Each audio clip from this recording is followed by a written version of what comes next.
All right, so anytime you hear that means Tanya is in the studio. Because that's the kind of music that just don't work with two brothers. When me and the diva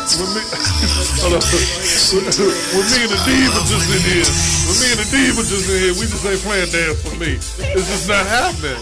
All right, that's from my main man Mark Williams, out of New Orleans or Florida. I think he's out of Florida by way of New Orleans.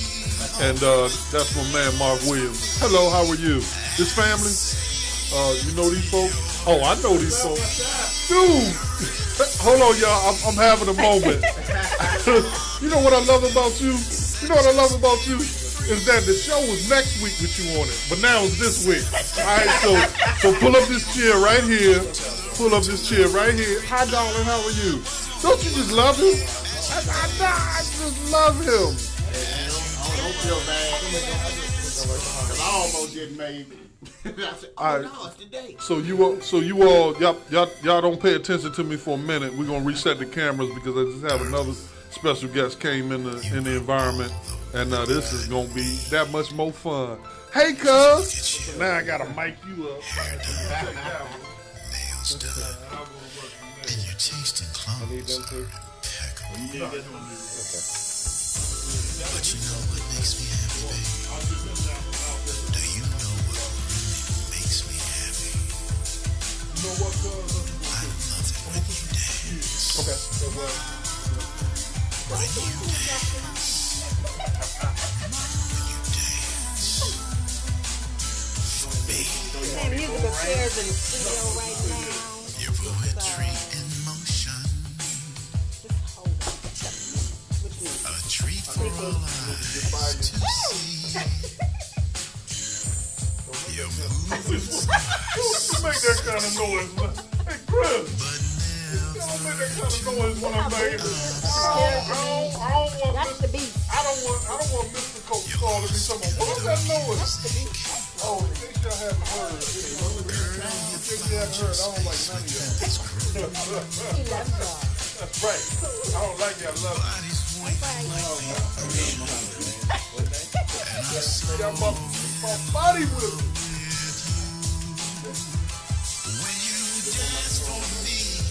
What up, boy? I love when you dance. I love my video with everything in You got a little something going on. Oh, man. I hope the next show don't show up so we can keep going. I was joking, in case you heard me. I was joking.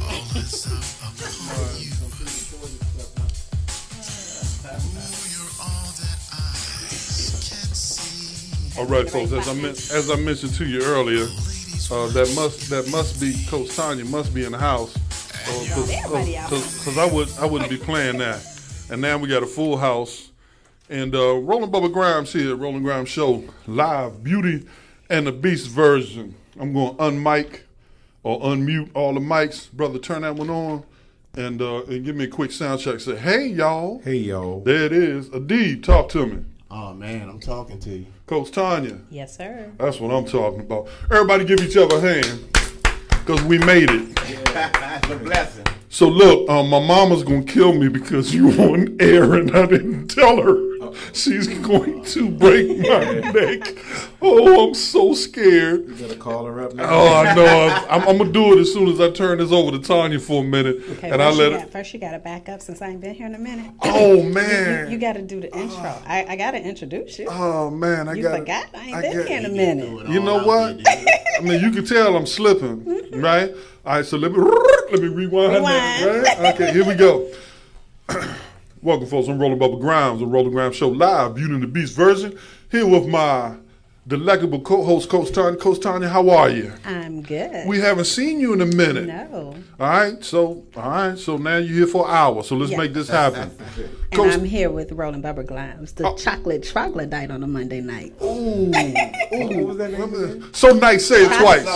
Chocolate troglodyte. Oh, my goodness.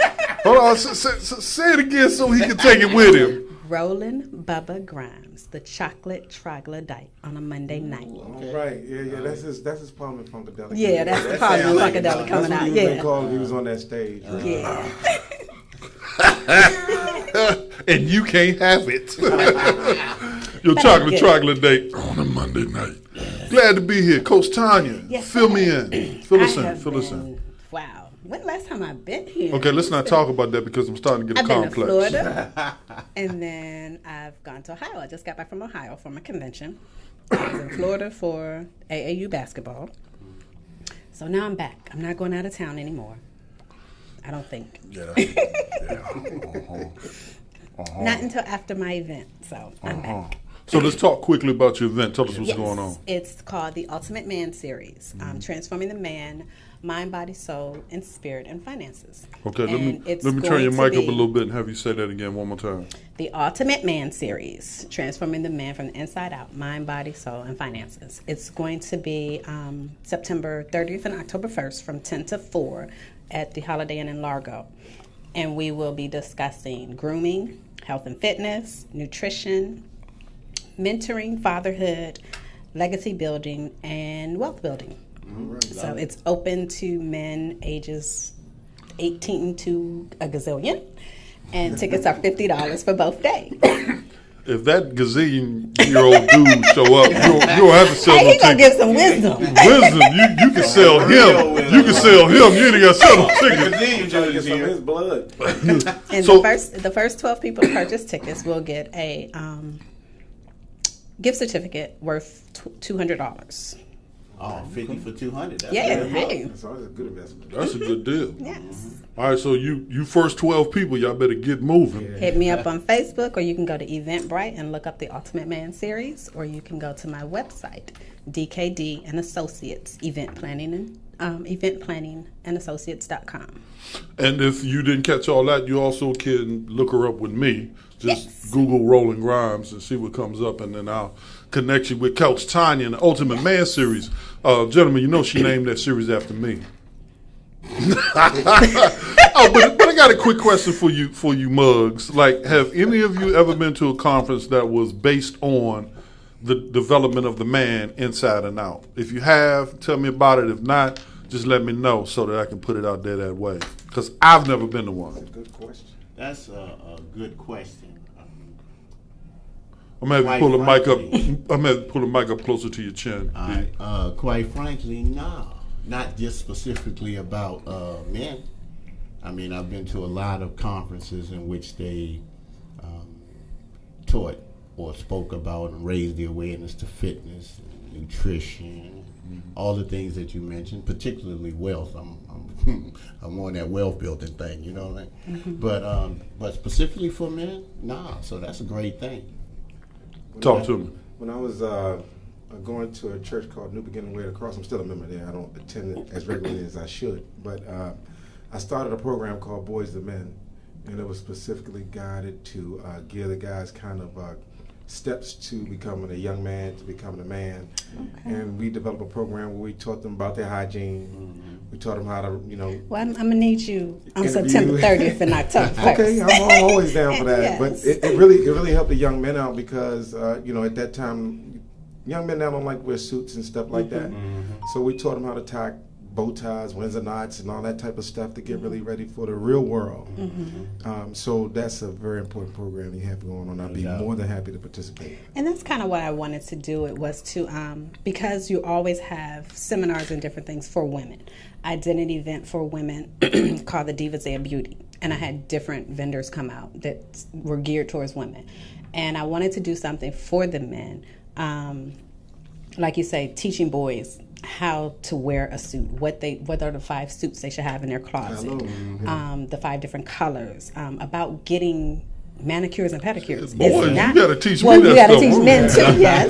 But about getting manicures and pedicures is not just for women. A lot of women don't want you touching them with your feet if they kind of crusty and gonna hurt them. So teaching them about that. Yeah, the pedicures are important. Yes, and also with the nutrition, because there's a lot of African American men that are dying because they don't go to the doctor. Mm-hmm. And a lot of things can be avoided by just knowing when you should go to the doctor, what you should be looking for, and not being afraid of going. So that's kind of where it kind of brothers started. will put it off. I'm 62, and I know a lot of my friends, they be like, man, I'm going to go. I be like, man, you better go get there. I just had a skid with blood pressure last week, so I woke up one morning and my blood pressure was 198 over 101, and I've been on medication for a while, but I used to be a little heavier, and I lost a lot of weight, and so I've been able to. It's funny when you go down, your blood pressure will actually go up sometimes because it's used to working harder. Yeah, and the thing was, the medicine I was taking was running. The effectiveness of it was running out. So, you had to make modifications to your diet, even if you feel like you're in shape. But I felt myself feeling bad, and I didn't hesitate to go to the doctor. So That's good. Yeah, well, I hesitate to go to the doctor because, like, usually when I go to doctors, like, okay, dude, they don't want to touch me. They don't want to check my pressure. They just want to get in, give me a pill, and get out. What's up with that? we know the game on that one. Yeah. Oh, we know the game. Yeah. Wait till they learn how to make cancer so you don't die, and they can keep you alive forever. And then keep making money off it. Yeah. All right, folks, for those of you just tuning in, I want to introduce to some and present to others my esteemed guests for the night. I have Brother Adib Muhammad, a world-renowned actor and scholar in his own right. Adib, welcome. Well, thank you. I'm glad to be here. And he's also co-author of Masters of Success, and I will take me and my girl off of the screen so you can see the cover of the book. Actually, you we're want gonna me do to- that. Nope, you're good. We're gonna do it the No, other he way. wants to do it that way first. So, actually, you can put it right in front of She Richie's candle. She Richie, we're gonna show you a candle in a minute. She Richie makes these wonderful candles. Make it any way you want. Look like anybody you want. But that's Masters of Success, written by Adib Muhammad and Mr. Brian Tracy. We're gonna find out a little bit in a minute how he put that project together. In addition, I have man we affectionately call Geronimo nowadays. We still using that? We still using that moniker? Yeah, man. All right. That's a part of me. Awesome. So I know him as Chris Allen, and of course, for those who don't know, he wears multiple hats, but one of the most renowned hats he wears is he is one of the primary percussionists for a band called Trouble Funk. Yes. I know him, he don't know me, but it's Chris, man, I know you did some work with some other bands. Update us on what's going on with you, man. Oh, we got a lot going on. I heard. Trouble Funk wise, anyway. We just finished a show down in Richmond with Tony Terry and Sugar Bear. It was nice, man. Tony Terry's remarkable, man. Yeah, Awesome. yeah. Somebody in this room really likes him. Yeah, I ain't gonna say who it is. Well, we interviewed him here a couple months ago. yeah, well, he's smooth like that. Yes. Awesome voice. He's got some nice stuff coming up, and a surprise for you. I won't tell you what, but Of course not. Some stuff coming. We are also traveling in October to L.A. to perform with the Foo Fighters. We have a 2-day gig out there with the Foo Fighters, and it's fun to have somebody like Dave Grohl just call you up and invite you out for a concert like that in LA, right? Yeah. That's going to be pretty interesting. And then we're also working on EP and an LP. Yes. Okay. Now did you guys just release something recently? Just a Oh, I mix just heard tape. it play. Okay. Just a mixtape, a live CD. And also, let me plug my son. My son's a rapper. His name is Chris Allen, Young OG, and he's on what's that, SoundCloud. You go to SoundCloud and put in Chris Allen, Young OG. You can see his stuff. And working with him, going to get his package together. And we're going to get him with somebody that's going to take care of his career, get him out there, make him big. And speaking of taking care of career, one of the things that both of these guys do, and I'm sorry, Tanya, jump in anytime you want. One of the things that both of these guys do that really makes it very, very exciting for me to have them on is one, they're very socially conscious, and number two, they also respect and work within the industry as much as they do being artists. They're also behind the scenes handling the business side. So, Deep, I'm going to toss this one to you first, man. Tell us on the business side of things, what kinds of projects, moves, maneuvers are you making right now on the business side? And help us to what's happening. Well, on the business side, I'm the CEO of Black Carpet Productions. And Black Carpet Productions was originally started as a means by which to showcase the talents of up-and-coming playwrights. And as of 2016, we started not only showcasing playwrights, meaning that we help them get their productions to the stage, is we also have now gotten into movies. In fact, just recently, Black Carpet Production just completed their first film. It's a short called A Moment in Space, which was a short film that highlighted the experience of date rape, domestic violence. Wow. And what we did in Houston, they have what they call the NASA Film Festival. And a part of the criteria of the NASA Film Festival is that you have to have, as a part of your film project, aspects of space, black holes, stars, the galaxy, etc. Quartz, gluons, red child. So we took that to a whole different place in terms of the experience of a young lady who met a man who she thought was the light of her life. And when he and her father happened to be an astronaut, and she happened to be born on the day that Halley Comet went by. So we wrapped the story around that so that we fit within the criteria of the film festival, but we told an impactful story. Wow. One of the other things I do as a producer, Black Carpet Productions not only deals with stage production, film production, but we also cast for several other up-and-coming independent filmmakers here in the DMV, like Randall Lawrence and Gil Nelson, who just had an amazing play over at the art called Decades. Randall Lawrence is in the midst of shooting his film Water with a Slice of Lemon, which we casted. We casted several of his projects. In addition to their some amazing things about to happen that I'm not going to get into yet, but I will soon. I just recently graduated from the Hollywood Film Institute. All right. Congratulations.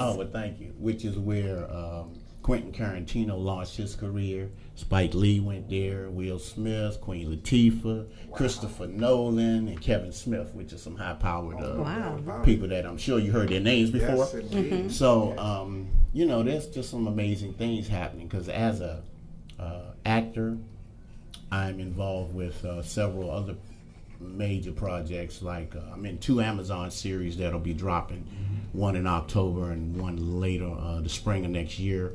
Loyal and Trust by Gil and Pam Nelson, and His Fire, My Face, which we'll be having the screening of the first episode at the Bowie Performing Arts Center, September the 17th. And I do stand in very well. I can walk through scenes. Man, hey, look, Right. I already got some stuff for you, man, because, movies also need soundtracks, you know what I'm saying? Oh, okay, So, there you go. How do you, what advice would you give someone that's looking to get into acting? As far as and getting into casting and different things of that nature. Okay. I'm going to answer your question this way. Yes. Since I am also an acting coach and teacher, and I've been doing that for 2 years now, the first thing begins with you having a passion for even the pursuit of acting. Even if it's something that you want to find out about, be passionate about and be committed to going all the way in your evaluation and then find out if it's for you. Okay. Also know that if you're going to do anything, whether it's acting, music, producing, whatever you do behind the scenes, what we call below the line activity like electric grips and all that, make sure that you get the absolute best information that you can and try to be the absolute best at it and then go from there. Now in this area, where or what acting schools or places can someone go for that the first place really I would tell, deals with acting versus the Actor Center? Yeah. DC has an organization called the Actor Center, which is located on 16th Street Northwest. I don't remember the exact address, but I've been a member of the Actor Center for over 5-6 years. The Actor Centers provides, in some instances, if not free classes in any area of acting, but at an exceptionally reduced rate. Because, see, the Actor Center, as a member, you pay like $68 a year. And people come in from all over. Because, see, D.C., a lot of what people don't know about acting here, D.C. is really a theater town. Yes, it is. That's why you got studio theater, you see the arena, you see all that. It's a theater town. And it has a lot of opportunity for any actor. And I say that, first of all, because in order for you to become the best actor you can become, from my research, and see, I didn't start acting until I was 50, and I'm 62 now, and doing quite well, right? Wow. It's because I did my initial research, and what I found consistently among the actors that I most respected, like Pacino and De Niro and Denzel and Samuel Jackson and all these people, your best actors have a lot of theater experience. Because in theater, there's much more of a commitment to developing a character and doing what we call script analysis, which gives you the ability to really understand a character within the relationship or the relationship or the story that the screenwriter or the playwright intended. Okay. Well, yeah, we're going to talk. Yeah, we're going to talk. So I can drop my treatment on them next week for my play that I wrote called you know what? Goology. It's crazy, but that's a real thing. Did. That's a real thing. Cause, I've been trying to figure out how to. I wrote a play called Goology like in 1991. Well, I started in 91 when I started writing a tribute to Chuck Brown. And I mean, I have the whole script in here. I lost the book I had in a fire 2 years ago. Well, we're going to need that whole script. Well, you need to write it down. Oh, I've started already. Okay. Well, I know you got to put the pen to paper, so I've already started putting the pen to paper. But you mentioned theater, and I did street theater for 3.5 years at Duke Ellington, and it's very important. When we came out of those programs, we were ready to perform. I know. Professionally. They groomed us to come out that way, and even though I didn't attend a high school, I got all the curriculum. A lot of the people did that went to the school because I took time after my school to go there and also in the summertime to participate. And it's very important if you want to be an artist, I think. Yeah, and then you're absolutely right. To get a foundation of arts and entertainment and all facets of it, because we weren't just on the stage. I was a gripper for 1.5 years. I'm running around with mics and my very first film years ago. And the crazy part is, the very first film that I was associated with was Ananda Lewis's first film. Wow! You remember Ananda Lewis? Yeah. And the name of the film was Citizen Kane, not like Orson Welles, but Citizen is a type of parrot. The story was based on Toni Kane, who was the first African American fish and wildlife agent. Wow! And she played the daughter that ran a art gallery, and her father was importing and exporting exotic birds out of South America, but he was also exporting cocaine. Wow. It was based on a true story. And I was the electric grip. That was my first job in the industry, and I worked for the director of photography. That's when I learned how things work being on the set. We had day shoots, night shoots, alligators. Oh man! For all of y'all don't know, grippers make good money too. Oh, yeah, that was like I nice have to piece talk of to y'all change. because my middle son, he likes acting. He did some theater in high school. He tried it in college, but when I said, that's why I was asking about the acting schools. He couldn't get the college aspect of it with the other classes, but he wants to do acting, and he loves doing makeup and all that type of thing. All of my students, I'm proud to say, out of 20 plus students, I would say 16 of my students are currently in different films. They are parts of Siren Media. Siren Media is the casting agency for BET, TV One, ID Channel, Copycat Killers, and all that around here. Yeah, because he needs to find his way, and he can't seem to think of anything else that he wants to do. I mean, he likes anime stuff and things of that nature. So I'm like, okay, you need something in that field that we have to find it for you. So, well, you know, I must admit, I've been truly blessed to have the type of network that thinks the way I think. And what I mean by that is the mantra of my company is where talent, I just had a mental blank, where mindset and talent create unlimited possibilities, right? And I do believe that your success is always in direct relationship to how many people you're willing to help or serve in some substantive, positive way. And that way, you're doing what we was created to do. Right. And that makes a difference. So I not only teach acting from the standpoint of understanding Stanislavski, Meisner, and method and these things, but I teach the business. Right. Because in order for you to have a real insight as to what it is you're trying to do in this business, you got to understand the business. Right. It's not called show art, it's called show business. Right. So if you understand the business, then you can effectively map your way to success. And success, by definition, to me, is being actively engaged in the process that you want to be engaged in a passionate, enthusiastic way. You know, the money That's comes awesome. later. Right. Right, and you know, when Coach Tanya wasn't able to make it, she had matter of fact, now I think about it, you had a funeral you had to go to that day. We did the live show on stage. Yeah. And Chris, you talked about wanting to engage up-and-coming artists to help them understand the business aspect of it. Elaborate on that for us. Yeah, I started a company called AC Entertainment, and it's mainly developed to cultivate artists, give them information, give them, I guess you would say, a jump start on what it is they're getting ready to get into, but also expose them to other entities within the music culture, because what happens is a lot of kids see the glam and glitter of being a star, and they don't realize that the guy that's back there pushing them buttons back there is probably making triple what the person in the booth is making, along with the person who's actually being the executive producer of whatever you're putting out there, your product. So just want to give them the insight that it's cool to want to be a star.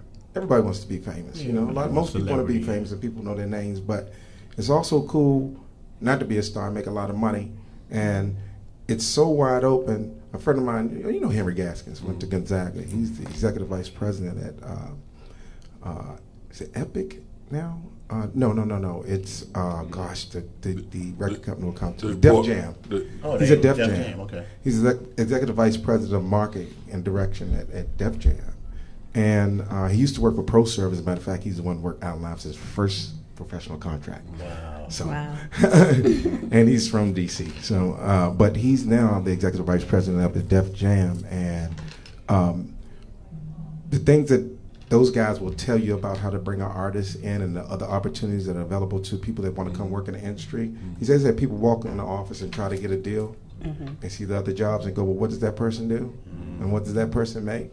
And change their whole perspective. Same thing in this. And make them want to do something different. So I think they don't know those jobs exist. I mean, who knows that there's somebody at Def Jam that's specifically set up to just do scoring? That's your job. That's all you do is you score all of these short films and everything we send your way. They send to us. You do that. Or you go work for DJ Khaled. You're working in his studio. And you're doing nothing but just setting up all of his microphones. A lot of different things you can do within the music. I want to get them exposed to that instead of being pigeonholed in one direction. Hopefully, exposing them to that makes their minds go further into the business aspect of it and ownership. Right, and that's good because kids and young people don't see that. All they see is the person that's out there in the front. Right. So for you to do that, it gives them that background, and like you say, to be able to expand their horizons, which is what they need. Yeah, I don't want them to go through what I went through. I always had to tell a story that I'm on platinum records, but I don't have platinum money. Right. You know, and as a young... Give us an idea of some of those records that you Shake Your Thing, Ola Ola.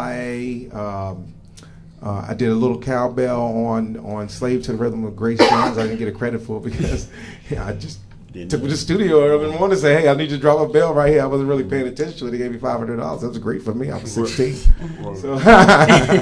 But I'm not complaining because the money was great for a kid my age. I was making like $3,000 a week, and that's in 1985, 86. Wow. You can't complain about that.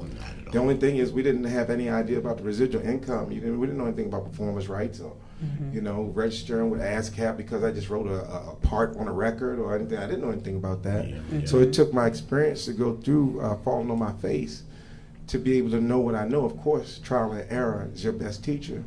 But I want kids to not have to go through some of that nonsense, and if you specifically know what you want to do, get you there quicker so you're not wasting your time, Get you there faster. That's the main objective. And that might be a great conference, Coach Tanya, that we can collaborate on maybe for next year. We actually have a show, arts, and business conference. So these kinds of things that we're talking about, we can talk about in real time to people, and do some exercise, and not just talk about it, but actually do some exercise. Okay, these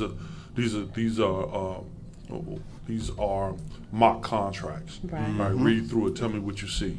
Right now, we're gonna go and we're gonna teach you some things. Now you go back to that contract, and then we do a pre-post test. You know, things like that. That you know, from the academic standpoint, where we're not just talking, that they're actually executing some of those things. It's not just the kids, but also the parents too, because a lot of times the management and governance come from parents. Right. Which now takes me to this point.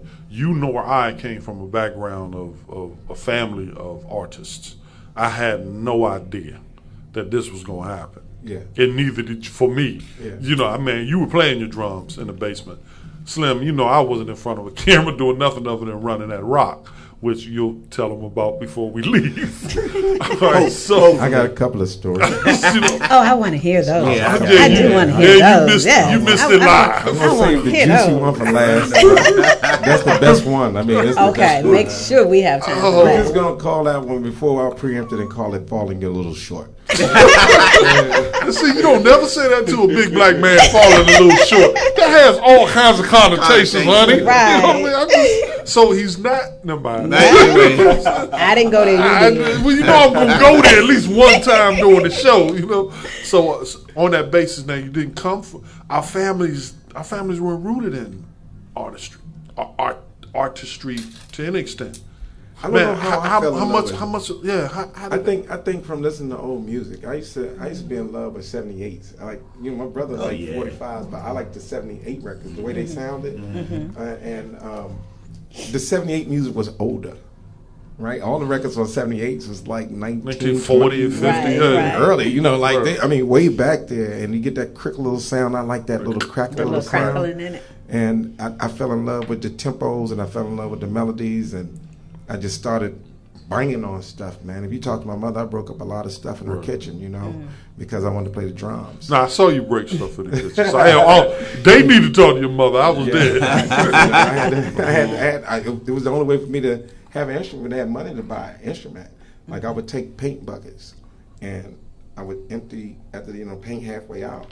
I'd dump the rest of the paint out, and to get the different tones, I put different Put water different in levels there. in there. Use that to play congos or making my tom-toms, and eventually my mother and my older brother Gerald, he got me my first drum set, and me and my brother and I actually were competing all the time. But no, y'all both played. and my mom broke down and bought us our first professional pearl drum set from right out here at Briggs Music Store in Landover Mall. You remember Landover Mall? And we cherished that thing, and we took care of it. But that was the start of something big. And you know what's funny for me, being a native Washingtonian, is that I was around, you know Charles Stevenson? Yes, I And do. me and Charles Stevenson, them go way back, right? And Mr. I remember when he used to Stevenson, manage doctor. EU, right? Yeah. And they used to rehearse up on the hill, up on Talbot Terrace, right?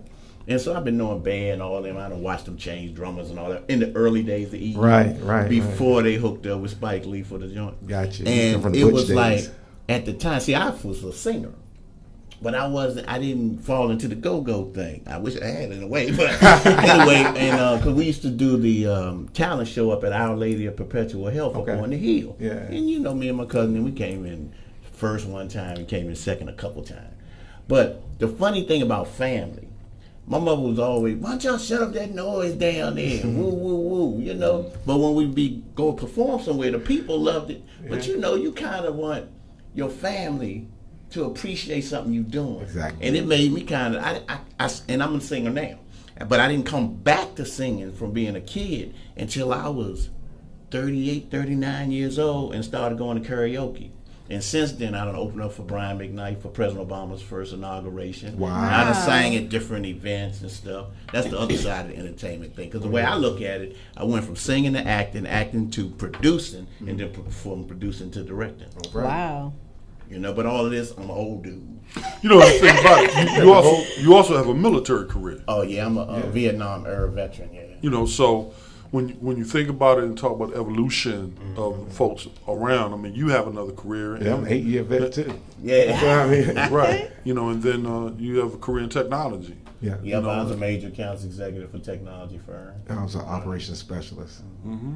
You know, so the beauty of it is, especially with art, is that you sometimes can fit it in the pocket of what you're already doing, Yes. and then kind of take it from there.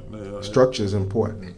And we can get into that in a second. But as we get ready to wrap up, guys, I'm really sorry, man, that we started so late. Yeah, man, you're going to have to straighten this now. Yeah, man, I want an extra check. So then that means next week they'll be back. See, if I can get... Not before I tell my story. No, you gonna tell your story. Trust and believe that story gonna get told. Coach Tom, you handle them coming back next week. I'm out of it because they already chin checked me. So they can negotiate with you. I come in when I want to come in. I feel that way too. Y'all gonna start calling me Papa. If you want to come in next week, come in next week. I'll pop up.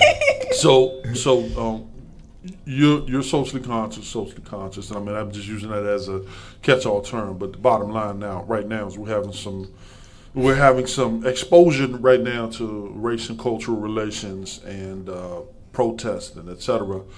Give me some of your, now I've read some of your Facebook posts, so give me some of your insight on these matters right now. Oh man, it's you go first. It's heavy. It's heavy, but I did some really, really deep thinking about the situation. So I'm gonna go back into some other things, but I wanted to go straight to a point real quick.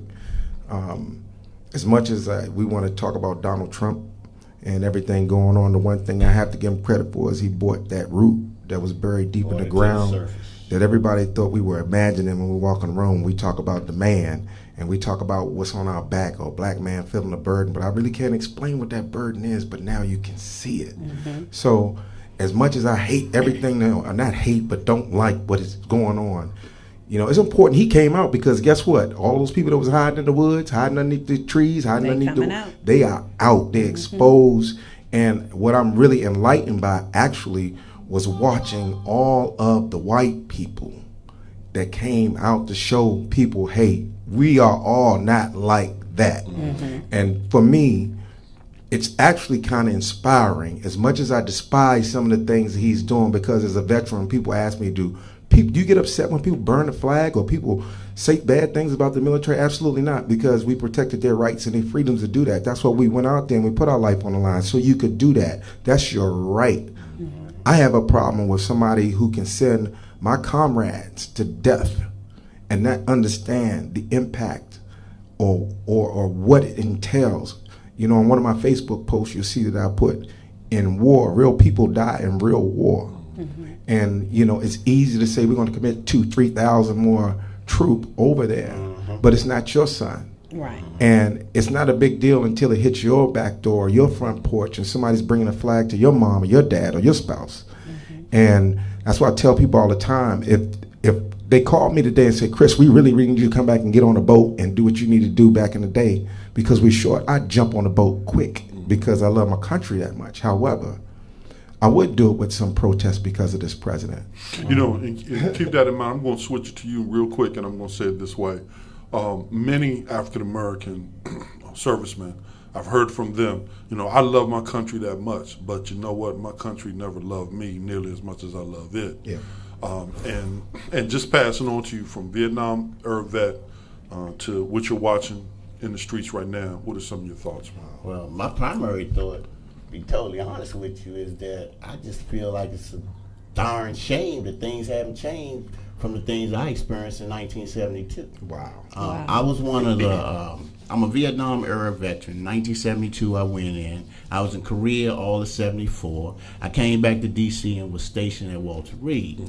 During the period of time I was at Walter Reed, I was one of the 2 people sent from Walter Reed down to Fort Chaffee, Arkansas, to help process the coming of the Vietnamese refugees to this country. I was at Fort Chaffee, Arkansas. The town outside of Fort Chaffee, Arkansas is a place called Burlington. In Burlington, it reminded me at that time, being 20 years old, of something you would see in a movie where one half of the town had black folks on it, the other half of the town had white folks on it, right? And when we used to go out to the helipad to pick up the Vietnamese refugees, we had racist white folks doing stuff like doing Molotov cocktails at the cracker boxes. When we went to town, we had the sheriff of the town and the deputies coming into places, particularly where, like, we was shooting pool one time, and they came in there and the Bama say, "We hate y'all, you niggers bringing these chinks in the country, all kind of stuff like that. Wow. But the sad part for me was, and this was the first time as a grown man when I was in the military that I shedded tears because I felt like who to turn to. I was in a situation, I'm a capsulizer, where the sheriff did some crazy stuff downtown. We went back to the post, to the people we was attached to, and reported to the first sergeant and the commander. And when we reported what they was doing, as I turned around and walked out of the office after I saluted, I heard him say to the first sergeant, should have shot that nigger. Oh. Now, as a young boy who was real patriotic, because I was willing to go to Vietnam, right? It was like a shot in the heart, you know, because I felt like, oh man, I'm betrayed. These are not my people. Right. You know, not from what I experienced through basic, through AIT, and the camaraderie that you get with people of all persuasions, because y'all go through that training together. And when I was stationed in Korea and some of the crazy stuff that happened, then we was all together in it. Yeah. But to be the experience that when I come back to the States, that hit me hard then. Fortunate enough, because of my family makeup and the people associated with my family, I didn't take that to heart to believe that all white people was like that. Because I knew white people that treated me like their family, and they was like my family. So I didn't take it to heart, but it raised my consciousness. Because the first time I was ever called a nigger for real was there. Right. Wow. So look, Coach Tanya's going to work with you next week, and even if we got to Skype you in, you know, if you're someplace else and we need to put you in front of a laptop and Skype you in. But I really, really need to make this. I mean, if we start at 6:30, you know, these pearls, we just need more time. Yes, and because of a number of things, from the solar eclipse to the fact that the restaurant opened 2 hours late, so I lost the shows this morning and we lost traction. Okay. And then when I came, looking forward to coming back. Yeah, then when I came in, definitely. And I thank you both for your service. So we're gonna put on a little trouble funk in the background. How about tell me that story. Tell me that story right quick. Yeah, I can say it over the Okay, music. say it over the music. I might rap it. Facebook still can hear it, even if the live feed can't hear it. All right, go ahead. All right, here we go. What year is it? 83? 81, baby. 81 is 1981. McNamara High School. The crowd is going wild. Steve Smith against Roland Grimes for the Metro Conference Championship for the Washington, D.C. area Metro Conference D.C. Catholic schools. All right, here we go. And Roland Grimes is first and 10 on the 5-yard line. Roland Grimes set back in the backfield.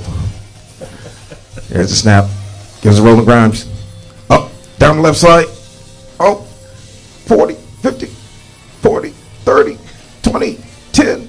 He's down on the 5. He's down on the 5, but nobody was around him. He tripped over his own feet. Remember I told you sometimes you come up a little bit short. He came up short. Them 2 Charlie horses that he caught in the back of his legs.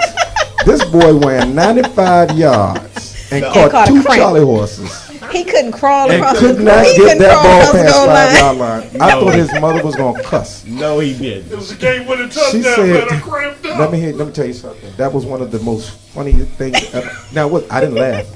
No. The Charlie horses are coming out of his legs sooner or later. He's going to be really pissed. Oh yeah. So I'm going to just leave him alone. I'll talk about it years from now, like right now. I'm smart.